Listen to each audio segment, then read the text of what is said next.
Hi అండి, అందరికీ నమస్కారం.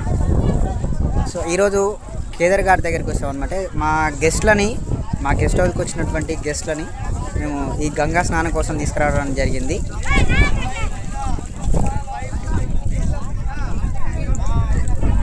సో జనరల్గా కాశీకి రావడం ఎంత ఇంపార్టెంట్, కాశీకి వచ్చిన తర్వాత కూడా ఇక్కడ కొంత ప్రాసెస్ అనేది ఉంటుందన్నమాట.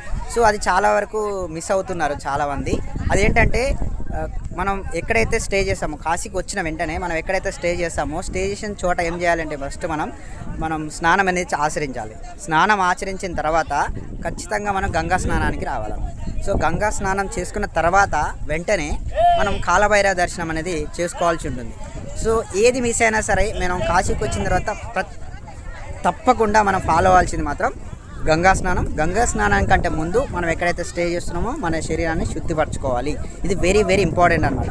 ఆ తర్వాత మాత్రమే మనం గంగా స్నానానికి రావాలి. చాలామంది ఏం చేస్తున్నారు, వాళ్ళ టైం లేదని చెప్పేసి డైరెక్ట్గా వచ్చి గంగా స్నానం చేస్తున్నారు. మన శరీరాన్ని శుద్ధి చేయకుండా గంగా స్నానం చేసినా కూడా ముక్తి అనేది ఉండదు.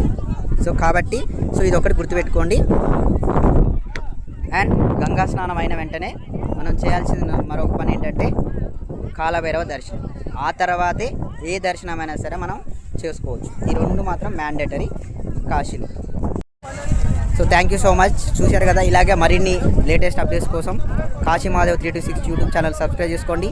అలాగే కాశీలో మీకు ఎలాంటి ఇన్ఫర్మేషన్ కావాలన్నా, రూమ్స్ కావాలన్నా సరే గైడింగ్ కోసం స్క్రీన్ పైన ఉన్న మా నెంబర్స్కి కాల్ చేయండి. Thank you so much.